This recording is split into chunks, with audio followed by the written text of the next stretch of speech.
أما بعد فأعوذ بالله من الشيطان الرجيم. بسم الله الرحمن الرحيم. فقلت استغفروا ربكم إنه كان غفارا يرسل السماء عليكم مدرارا ويمددكم بأموال وبنين ويجعل لكم جنات ويجعل لكم أنهارا ما لكم لا ترجون لله وقارا.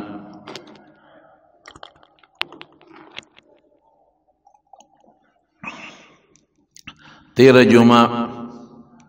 د توبې او د استغفار متعلق خبره شروع کړې چې انسان په دنیا کې اوسېږي نه ګناه نه خلاصېږي.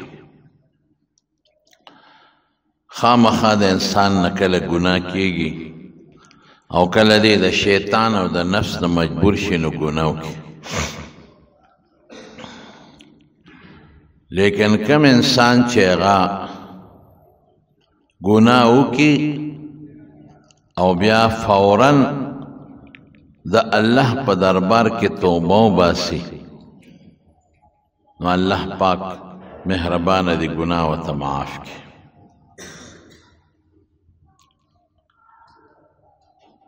رسول الله صلی الله علیه وسلم فرمای وی د مسلمان او د منافق فرق دا دی چې منافق ګناه وکړي نو پروا پې نه ساتي، داسې ګڼي لکه په پوده چې مچ کښېني او دی داسې کې او مچ وتښتي. په پوده چې چامک کښېني څه پروا ده، لاس وړقی مچ وتښتي، بیا راشي کښېني بیا لاس وړقی مچ ولا نه پوزه خوري او نه په پوزه درونوالی راځي او نه په پوزه څه زخم راځي. او د مسلمان داسې مثال دی د ګناه لکه چې دی د یو غر په ویښ کې ناست دی او دی یریږي چې دا غر را باندې را پرېونځي، یا خدای دا غر به کله را پروځي. دقه رنګې دی یریږي چې دا ګناه مې وکړه او په دې ګناه مې الله ونه نیسي خدایه، یا مړ شم او بې توبې د دنیا نه لاړ شم. دا د مسلمان او د منافق د توبې فرق شو. اوس توبه چې انسان وبخي او د الله نه بخښنه وغواړي الله پې ډېر خوشحالېږي. او ولې پې الله خوشحالېږي؟ د هغې یو وجه خو دا ده چې ده د الله په دربار کې خپل ځان عاجزه کړه چې خدایه زه تا نه معافي غواړم خو دا عاجز یې کړه، نو یو یې د خپلې عاجزۍ اظهار، دویم یې د الله د لویۍ او د لوی قدرت عقیده ولرله چې خدایه دا توبه زه ځکه وباسم چې زه یریږم ته ما ونه نیسي، ما راګیر نه کړي، ما له تکلیف را نه کړي. ولې؟ ته د ډېر لوی قدرت او طاقت خاوند دی چې څوک د چا خلاف وکړي هغه پې کمزوري د چا پروا نه اله دی یریږي چې هغه د چا خلاف وکړي هغه پې زوروري او دی یریږي چې هغه مې راونه نیسي. نو د خپلې عاجزۍ اظهار هم شو، د الله د قدرت هم، او الله له د لوی طاقت ومنه چې خدای مې نوي شي. دریم د دا عقیده ولرله چې خدای بخونکی دی، دا صفت د الله دی. په ګناه نیولم کوي او الله ګناه بخي هم، او خدای ته د ډېر لوی وي نو ځکه پې الله خوشحالېږي. رسول الله صلی الله علیه وسلم فرمایي وی الله د انسان په توبه داسې خوشحالېږي. یو مثال یې ورکړي لکه یو انسان په یو څاروي باندې سور دی په یو اس، د سره په هغه اس خپل خوراک هم پروت دی او خپلې اوبار سپې پراته دي او یو صحرایي ځمکه کې روان دی. د ځنګل منځ ته لاړ، داسې ځای ته ورسېد چې هلته هېڅ قسمه انسان نشته. دی ستړی شو چې لږ دمه کوم دا باقي سفر به بیا وکړم. هسې یې وتړه ځان سره نږدې او د سملاس وده شو چې د خوبه را پاڅېد ویې کتل اس نشته، اس تښتېدلی. دا سړی ډېر زیات خفه دی. دومره پریشانه شو چې خدای دا خو مرګ په خپلو سترګو مې ولید مرګ راغی ځکه چې د دې ځنګل نه زه په خپو وتی نه شم چېرته به ځم د اس په ذریعه خو تلی شم اس خو لاړ او زما چې کم خوراک و او کم اوبه وې هم په اس لاړې او ځنګل خطرناک دی هر قسمه حیوانات پکې شته زمري پکې شته دی منډې و یو خوا بل خوا چې دا اس را پیدا کم خو هېڅ پته داسې ونه لګي دې اوږې م شي ډېر زیات او تږې م شي او د مرګ چې څومره علامې اسبابې دا وه د ټول حاضر شي لږ یې سوچ وکړي چې ځم چې هغه کم ځای کې زما نه اس تښتېدلی و هلته سملم ډېر اوږې مو ډېر تږې مو ډېر ستړی سر مې ګرځي نو سمبلم که په خوب کې رانه څه ووته نو ښه دومره دې تنګ دی غریب چې راغی هغه ځای کې سملاست او وده شو او سترګې وغړولې نو اس ورته ولاړ او هغه اسې چې سینګ پرېښې و اقسې ولاړو هم اقه د ده خوراک او د ده څښاک د ده اوبه د ده ټول سامان پې د پاسه پروت دی دې دومره خوشحاله شي که نه حضور پاک فرمایي چې د خوشحالۍ نه خوله خطا شي نو دی وایي د الله په دې قدرت چې یا خدای ماله خو د ژوند واپس راکړه زه خو اوږې م خوراک ته م راکړه تږې م اوبه دې م راکړې او په دې اسو څه خپل ځای ته ځان هم رسولی شم نو دی د ډېرې خوشحالۍ نه وایي اللهم انت عبدي وانا ربک خدایه ته مې بندې او زه دې رب یم وی خولې خطا شي خوله د ده مطلب دا و چې ده ویم چې خدایه ته مې رب او زه دې بندې نو د خوشحالۍ اظهار کې دومره په جوش کې راغی چې خولې خطا شوې ته مې بندې او زه دې رب یم نو چې دا سړی په دې اس موندلو په دې خوراک او څښاک موندلو څومره خوشحاله شو الله د مسلمان په توبه د دې انسان نه زیات خوشحالېږي افسوس دا دی چې مونږ ګناه هم کوو توبه هم نه وباسو مونږ د خدای دشمني هم کوو ګناه خو د خدای دشمني ده ګناه خو الله خفه کول دي مونږ الله خفه کوو ګناه خو د الله نه بغاوت دی لکه د بادشاه نه چې څوک بغاوت وکړي بادشاه څومره لویه سزا ورکوي الله خفه کو الله سره دشمنی کو د الله نه بغاوت کو بیا توبه نه وباسو او که توبه وباسو نو هغه زمونږ د خدای پورې د ټوکو توبه ده د خدای پورې ټوکې څنګه ګناه به نه کوم زماره توبه نو بیا وکړي ګناه به نه کوم نو بیا وکړي ګناه به نه کوم دړنه توبه نه وباسي دړنه هسې د خلکو دپاره د خولې نه لګیا دی یو سړی وایي وی سبح در کف توبه بر لب دل پر از ذوقی گناه سبح در کف توبه بر لب دل پر از ذوقی گناه معصیت را خندم آیت به استغفار ما بلاس کی تسبیح او پخلی وی توبه توبه توبه او پړکی سدي چې توبه توبه د بدو او چې سوکنی بیا هم لپه بدو لکه امقه ګناه پرته وی شیطان خو خاندي چې د خمې غرق او تباه کړې ځکه تا خو ته خدای پورې ټوکې کوې لکه د تو ګناه نه توبه نشته په خولې توبه توبه وی زه خمې غرق کړې خمې تباه کړې او چې په سچه توبه یې بیا هغه داسې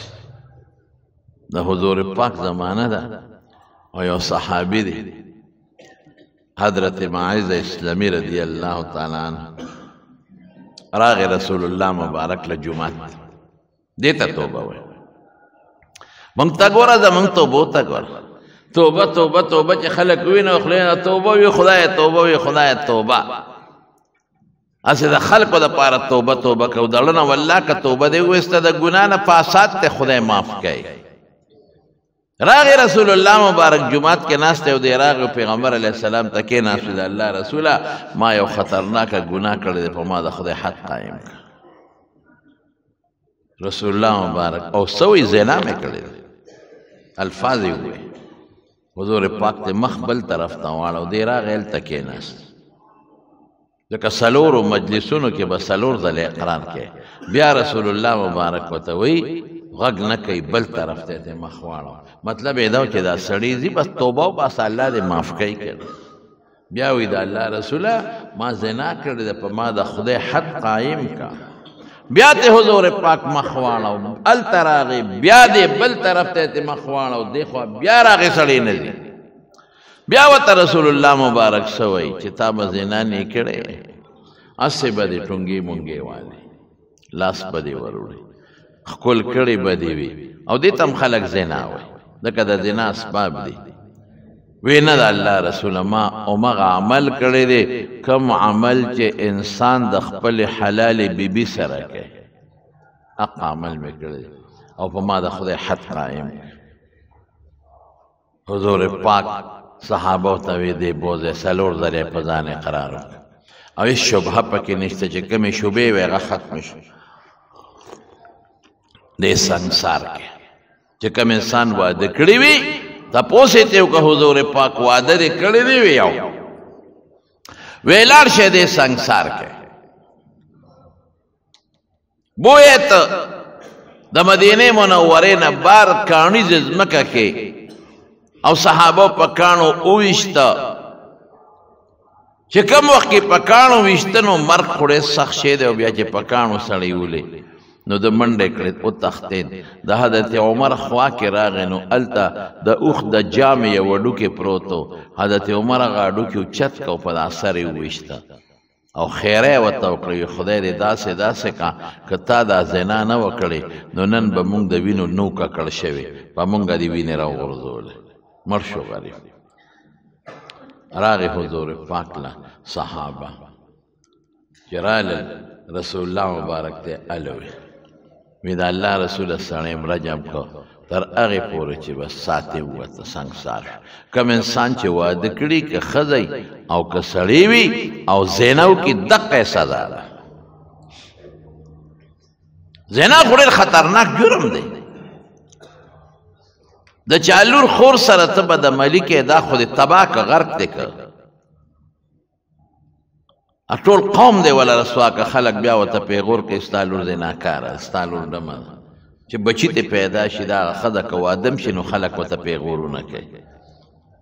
په کنځلو خلک مړې کوي نو لا پاتې لا زنا خو ډېره لویه خبره حضور پاک ته یو صحابي وی صاحب منډه کړې نو عمر ورته خیرې وکړې او په یو هډوکي د اوښ په جامې په هډوکي وویشته او خیره یې ورته وکړه رسول الله مبارک حضرت عمر ته غوسه شو وی عمره دا دې څه کړي دي بد دې وکړل چې خیره دې ورته وکړله الله اکبر لقد تاب توبة وی داسې توبه دې ماعظ وویسته داسې توبه یو روایت کې اهل مدینه راځي بل د ګناهګار امت راځي که دا توبه زما د ټول امت په ګناهګارانو تقسیم شي د ټولو توبه به خدای قبوله کړي څه دې خیال دی په هغه انسان چې په خپل نفس یې سخا وکړه او راغی وایي چې ما په کاڼو ولې ورته حکم معلومو ما سنګسار کې خو چې زما الله زما نه خوشحاله شي ما خپل رب خفه کړی دی چې زما رب خفګان ختم شي او زما الله زما نه خوشحاله شي دا بعضې واقعات صحابو کې خدای پیدا کړي دې کې خپل حکمتونه دي یو غټ حکمت پکې دا دی که دا مسائل هلته نو پیښه نو بیا به خلکو په دې سزاګانو کې تاویلات کول بیا به تاویلات کول چې قرآن حدیث کې راځي او دا حدیث هم دی دا د رجم متعلقه لیکن د قرآن ایت ته خو تعظمو علما وی منسوخ التلاوت ته حکم باقی دی الشیخ والشیخة اذا زنیا فرجموهما بیا به خلک وی چې دا په تشدید محمول دی او په پلان کې وډنګرې خوا دی خوا نو دا قطعا او یقینا دا بعضې څیزونه صحابو کې الله پېښی چې عملي طور بعضې سزاګانې معلومې شي او سبا پکې څوک تاویلات غور او بله وار څو ورځې پس ښځه راله رسول الله مبارک له وی د الله رسوله زه هغه ښځه یم چې معیز سره بدنام یم هغه زنا ما سره کړې په مام د خدای حکم قایم اوس ورسره څه کوي ښځې ته پته وه چې هغې په کاڼو سنګسار که ما هم په کاڼو سنګسار حکم ورته ښه معلوم و لیکن الله خفه دی الله خفه دی ما زنا کړې دی زه دې سنګسار شم زما وجود دې په کاڼو باندې وویشتلی شي زه دې مړه شمه خو چې زما رب خوشحاله شي اخرت د سزا نه بچ شم ایمان دې ته وایي صاحب خلک کوئی دا دی هغه دی دا د صحابو ایمان دی دا د صحابو د خدای نه یره ده په کاڼو ویستل اسان کار په توره او په چاړۍ ووایه نو زه په یو ساعت کې به دې سوځي او چې په کاڼو یې ولې څونه ساعت کې به دا ساوځي او په څومره زخمي کېږي به او کم کم سترګه به هم لګي او سر به هم لګي او غوږ به هم لګي او خېټه به هم لګي او خوله به هم لګي او پوزه به هم لګي او اکثر په سر یې ولي چې دا سر یې مات شي چې وینې ته وبهېږي چې سړی مړ شي سخته سنګینه سزا ده صاحب د زنا نن زمون کشر کل ټول په دې غم کې مبتلا دي خفه کېږي د زنا نه خطرناکه سزا بله نشته چې سل مړی کړي سل مړی یو سزا دا ده چې په چاړې سټ پرې کا په توره ووا پانسی کا خبره ختم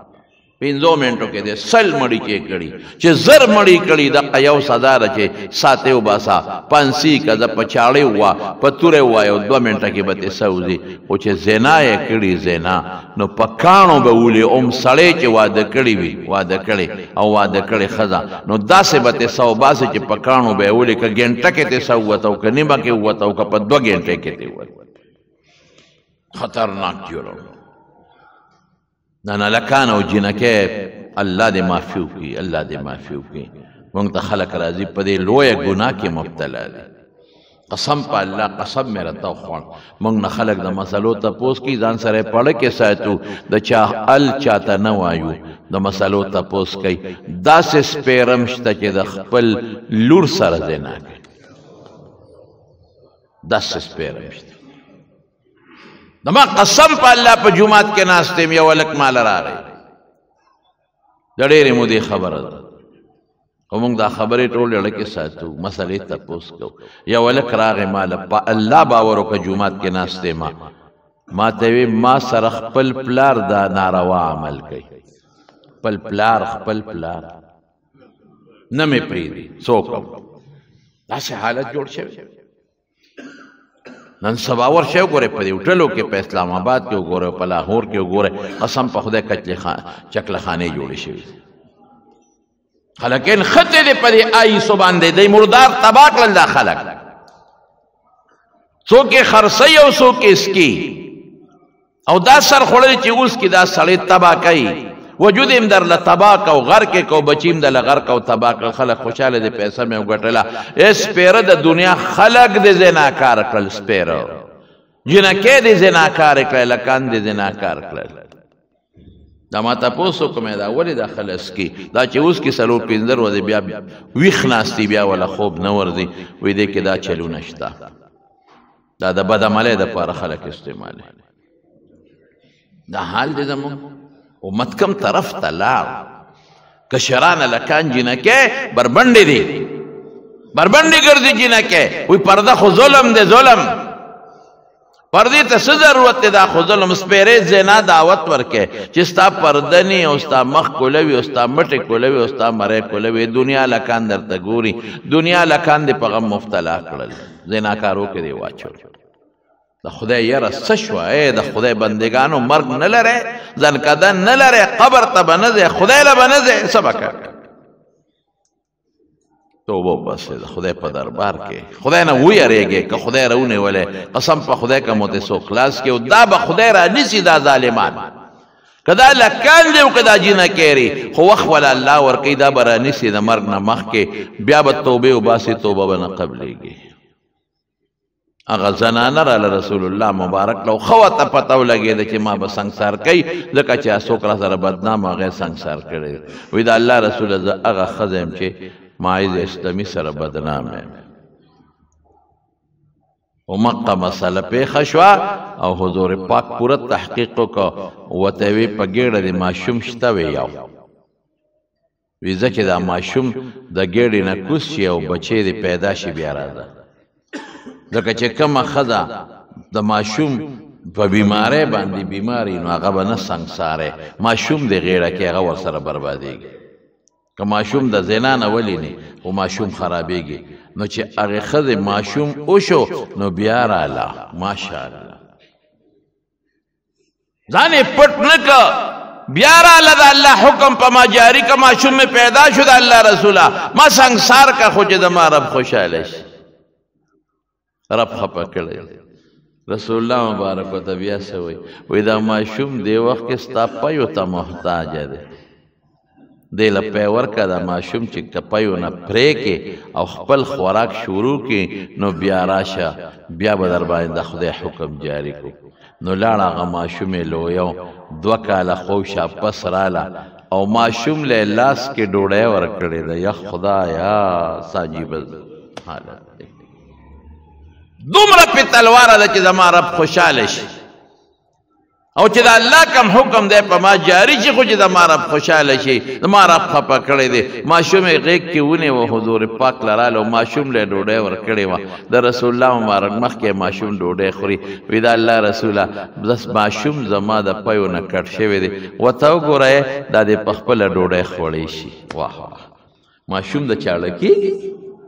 دا دې په خپله ډوډۍ خوړی شي دا دې ګورئ په خپله خوري ډوډۍ ما ته اجت نشته نو رسول الله مبارکه ماشوم ته واغېش بل چاله یې ورکړه وی د ده کفاله په تاره دا به تل ویې او ښځه یې بوتله وی دا سنګسار کې په کاڼو یې وویشته او ساتې لاړه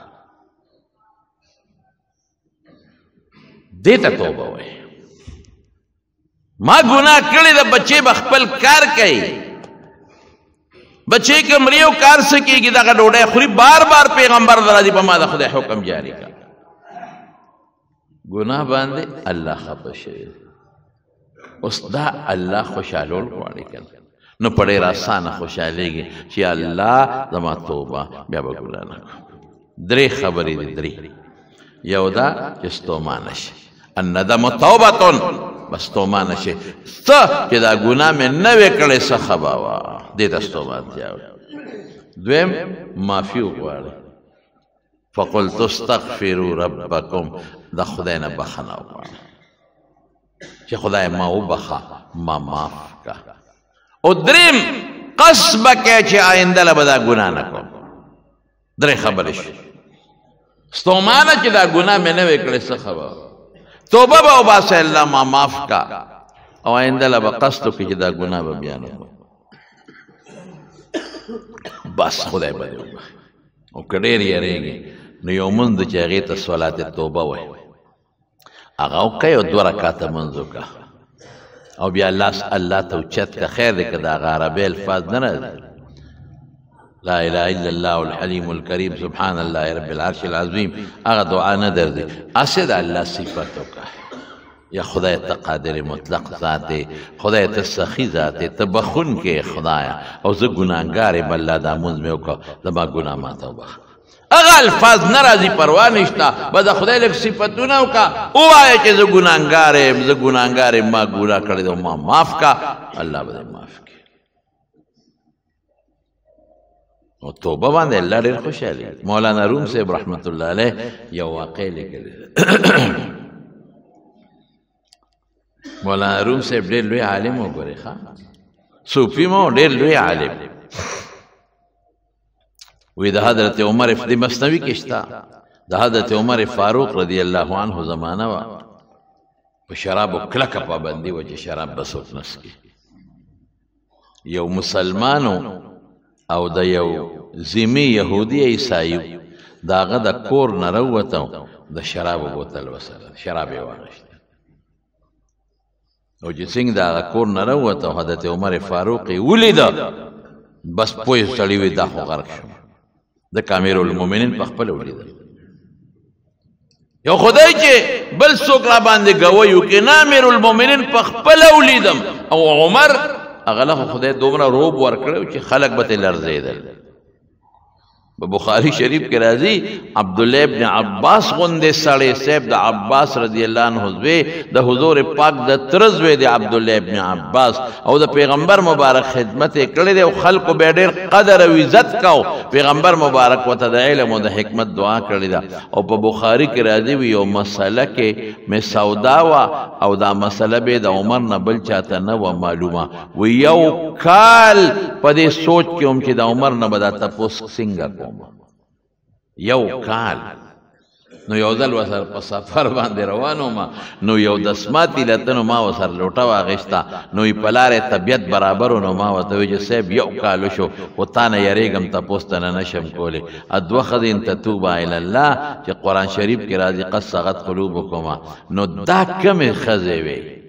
وی ما ته وی چې ابن عباس یو کال ما نه یریږي تپوس ته شي کولی چې د دین مسله د تنی معلومو تا ته پته چې ما سره شته فوري تپوس کوه او جواب یې راله راکړه. دومره هیبت و د حضرت عمر فاروق رضی الله عنه. نو سړي وی دا خو ما شراب بوتل لاس کې دی عمر ولیدم اوس به څه کېږي. یو خبره ورته وکړم ګورې شراب هم نن ډېر عام دی ښه بس د پیغمبر مبارک وینا ده چې قیامت پر راځي نو او د قیامت نه مخکې به دا نښې خامخا پیدا کېږي او کوشش به مونږ کوو چې د هغې نښو مصداق مونږ ونه ګرځو بس چې دا په مونږ کې خدای را پیدا نه کړي دا نښې. دا غټ خطرناک جرم دا دی چې دا نښې په مونږ کې پیدا شي او د دې ګناه دپاره مونږ استعمال شو. راشه کولاو شرابونه خرڅېږي قسم په خدای دا لوی لوی خلک کولاو په خپلو خادو کې او په ودونو کې او د شپې لګیا دی شرابونه څکي هېڅ پروا نشته. او په نوره دنیا کې پاکستان کې خو لا بیا هم پابندي ده په شرابو. ورشئ تاسو په نوره دنیا کې وګورئ نو حیران به شئ. په ازبکستان کې کولاو شراب کولاو بلکې زه ډېر ناشنا دا وه چې تاشقند ایرپورټ باندې مونږ راتلو لاهور ته فلایټ و زمونږ نو د مانځه وخت نو په ټول تاشقند ایرپورټ کې جومات نشته چې مونږ پکې منځو د مسلمانانو وروسته ازاد شوی ټول ایرپورټ کې جومات نشته. مونږ یې مونځ کوم ځای وکړو وي جومات نشته او هلته بې د جومات نه بار په میدان په مونځ پابندي ده. داسې په سړک باندې په فرش باندې مونږ نشي کولی پولیس دې اوچتوي چې دلته به مونځ نه کوې خو د مونځ خپل ځای دی هلته یې کوه. په ټول ایرپورټ کې د مانځه ځای نو هلکه دا به دې مونځ سره څه کوو وایي یو وی دلته مه کوه بل وی دلته مه کوه. ما ملګري ته څادر واچوه سړیه مونږ نه مونځ قضا کېږي خپل کار به کوي پولیس ته یو کار سي یو ځای کې هم څادرونه واچولو او خپل مونځ زموږ خلکو راته نیغ نیغ کتل چې دا څه کوي او دا واوره د مونځ ځای پکې نو د مونځ لیکن د شرابو ځای پکې و. هلته یې لیکلي چې دا د شرابو دوکان او که څوک شراب څکي نو دې کوټه کې به څکي. د شرابو د څکلو خپل ځای دی مخصوص او باقاعده پې د پاسه لیکلي و چې شراب دلته به څکې په میدان به نه څکې دلته څکې. مصر کې په خدای مې دې قسم وي مصر کې کوم هوټل کې چې مونږ دی رو په کوم هوټل کې مونږ به پکې سار ناشته کوله کله هم پکې خوراک کو نو یو ورځ داسې انګریزان ناست و څه نور خلک مو هر چا ځان سره خپل بوتل راوړی په میز ناست و خپل شرابونه یې څکل. هغه مصر چې صحابه فتح کړی په دوبۍ کې ورشه وګوره په ایرپورټ کې درته دوکانونه د شرابو کولاو دي مکمل کولاو او یو قسم نه ډېر ګران دي. ما اوریدل چې بعض شراب یو بوتل په 50,000 او په 35,000 او په 55,000 روپۍ خرڅېږي. داسې ګران شراب هم پکې شته او دا سپېره خلک یې څکي. نو هغه هلک سره شراب و چې باره ووت حضرت عمر فاروق رضی الله تعالی عنه وکړ بس سړي وي خدای غرق شوم امیرالمؤمنین په خپله ولیدم زر یې هغه بوتل نه څادر ته وکړ او څادر یې په خپل ترخ کې کلک ونیو او پړه کې په توبو ده چې خدای نن مې معاف کې څه چل لاله وکړه آینده له زما توبه ده که ما شراب وڅښه. دا ګوره مولا روم صاحب لیکلی حضرت عمر صاحب و بسې راتیز شو او دا غریب رپیږي وی ترخ کې څه دي وی صاحب څادر دی پکې روباسه څادر کې څه دي وی بوتل دی وی بوتل کې څه دي وی پی دي دروغ نو پی دې په لاس کې ولې نه نیسي چې څادر کې دې بنډلې څادر یې ترخ کې نیولې دی وی صاحب ګرم دي درو خو سړي د چل ښی کوي ځکه مې څادر کې منډلې دی او ترخ کې مې څادر منډلې وی راو باسه د غریب وجود رپېږي چې ما خو دوه جرمه وکړل یو شراب دی بل مې دروغ وایي چې پی دی او ګرم دی اوس به وایي چې دا پی خو چې څنګه څادر د ترخ نه راوویسته او څادر یې لرکاو او بوتل ډس شو چې په ځمکه دې پرېوته او چې پرېوته نو پی ته روان شو پی او بلاس ته خېږي او بوتل هم ګرم دی سړی هم حیران شو حضرت عمر فاروق رضی الله عنه فرمایي لکه وی ما خو ولیدل چې دا یخ بوتل دی په لاس کې نیولی بوتل نه خود بړاس دی او ما ته پته و چې دا شراب دی دا څه مسله ده جادوګرې که څه مسله ده وی صاحب معافي خو به کې کن وی او بالکل معافي اسم درته نه ویم خو ال وای وی قسم په خدای د دې کور کې مې شراب واغشته خیخ پخو لاس کې مې ونیول خو چې ته مې ولیدې یاره را باندې راله نو بوتل مې په څادر کې ونغښته او څادر مې په ترخ کې ومنډه خو د زړه د اخلاص نه مې توبه وایسته الله زما په توبه دومره خوشحاله شو چې هغه شراب یې راله په پیو باندې بدل کړل حضرت عمر فاروق رضی الله عنه ورته څه دا مو حضرت عمر صاحب ورته وایي ویس د تعجب خبره نه ده شراب هم یو بیدون کې شی دی او پیم بیدون کې شی دی عرب ورته سیال وایي نو که یو شی په بل بدل شو خیر دی پروا نشته په شملو بدلیږي خو حیران په دې ما چې دا په ترخ کې دی ګرم چا کړل دا په څه باندې ګرم شو الله د هغه په توبه دومره خوشحاله شو دومره مضبوطه حیا ولا راوسته چې هغه دروغ یې ولا په رښتیاو بدل کړل دومره لوی ولی ته په لږ ساعت کې خدای جوړ کړ دا ته خدای یو ولی جوړ کړ چې ته دروغ وې دا دروغ دله په رښتیاو بدلوم تا وې پې دې پې مې دې جوړ کړ تا وې ګرم دې په دا ترخ کې مې درته ګرم کړل دومره الله د مسلمان په توبه خوشاله د مارونو توبه بس توبه څه شي زه عاجز یم خدا د خپل عاجزۍ اظهار ما ګناه کړې ده دنیا کې چې څوک د چادر له لاړ شي که نه او ورته کښېني چې یاره ما دا ستا غلطي کړې ده او ما ګناه کړې ده او ما معاف کړه نو د هغه زړه خوشحاله شي که نه شي بعضې سپېره خو بیا هم بخل نه کوي خو چې کم کې انسانیت او مسلماني وي خوشحاله شو بس ته زما در له راغی او تا معافي وغوښته داسې خو زه هم ګناهګار یم د خدای در له زه معافي غواړم نو ما به الله نه معاف کوي زه معاف مې کړی دا سړی خوشحاله شي او ماله کور له راغی خلکو ته مې ماله صاحب کور له راغی خلکو ته مې باندې معافي وغوښته نو الله خو حقیقي مالک او حقیقي بادشاه دی حقیقي لوی دی که نه مونږ کمزوري چې د زړه د اخلاص نه دی ورته توبه وویسته معاف کړي مشهوره واقعه ده ما څو ځله کړې ده یو سړی به د بیت الله طواف کو او په طواف کې لګیا او چغې والې لبیک اللهم لبیک لبیک اللهم لبیک او هغه به د غیبونه اواز راته لا لا لا لا لبیک ستا را لبیک نه قبلېږي یو عالم ورسره یو بزرګ په خوا کې روانو وی دا اواز اورې دا تا ته چې وی لا لبیک ویاو وی دا د کله نه وی دا خو کلونه شو چې زه دا لبیک ویم او ما ته هم دا چغه راځي چې لا لبیک ستا لبیک نه قبلېږي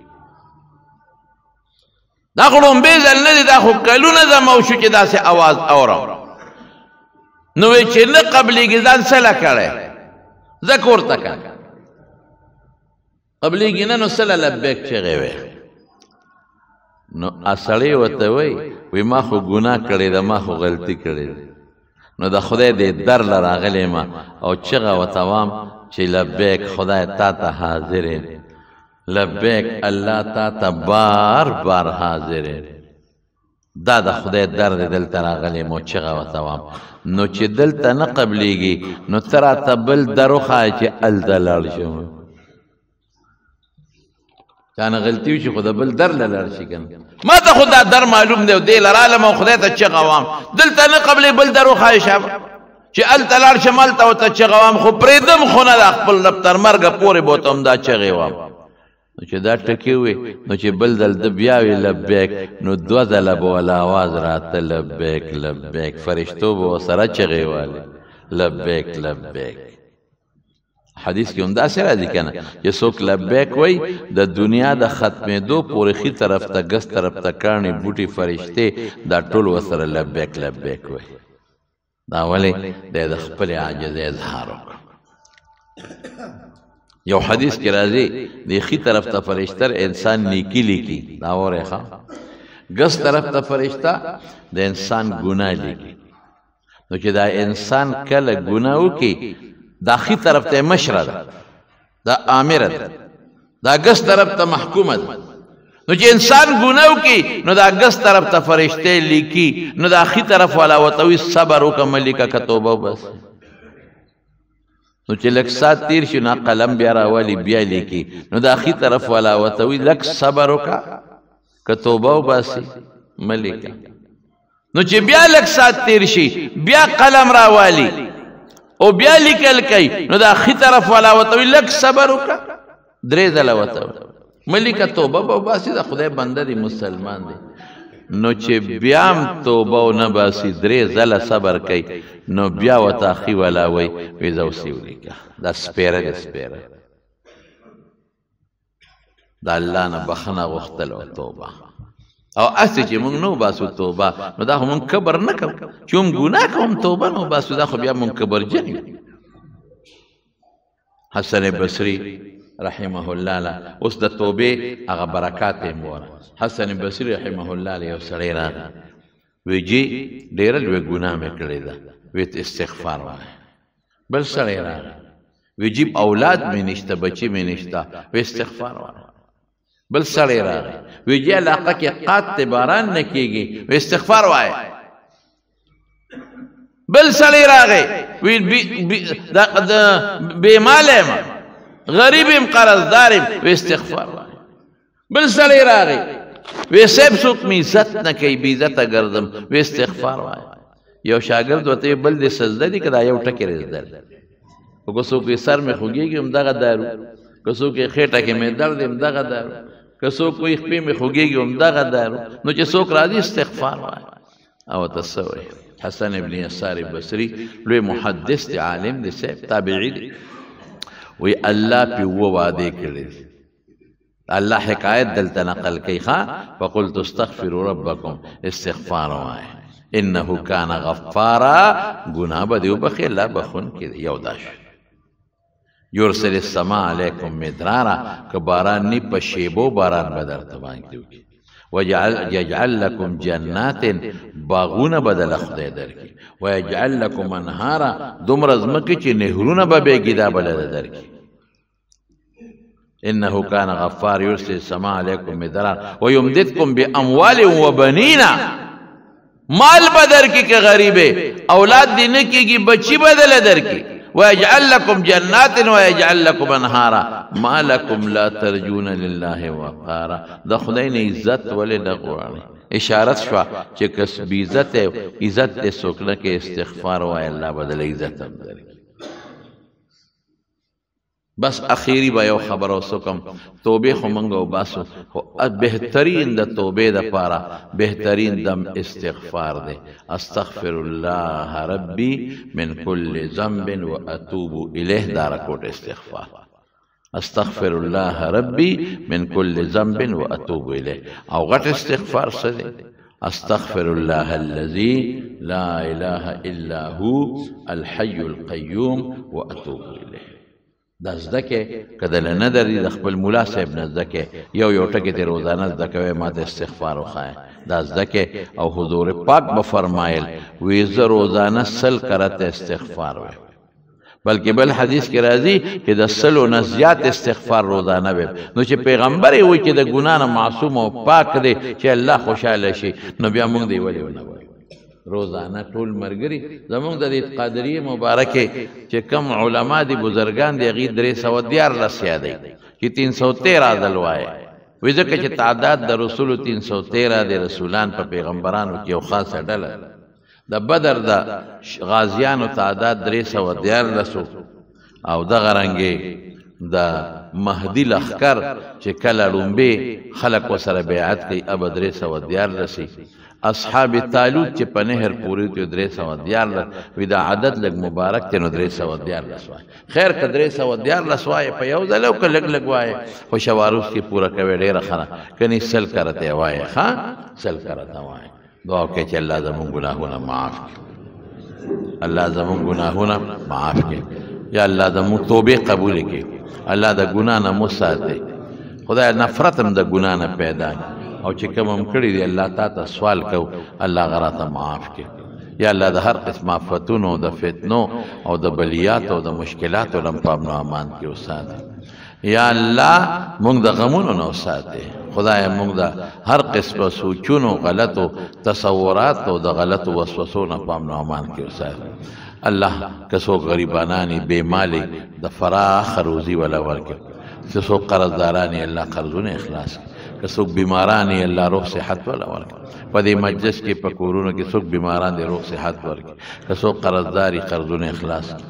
یا الله کسو څه پریشانی چاته پریشانی په خوشالو بدل کړي الہ العالمین بی اولاد ول اولاد ورکړي کله چا نارینه اولاد دي نارینه اولاد ولا ورکړي خدای کده چا یو بل سره بغضونه حسدونه دي ابغضونه حسدونه وته الله په خوشالو باندې بدل چا یو بل سره روانه د دشمنه طرف غنې وي الله پر هغه بدل زمونږ ډیر دوستان دي زمونږ یو مرګره د عمران داغه ترور مړو دعا وته کوي چې الله مغفرت نصیب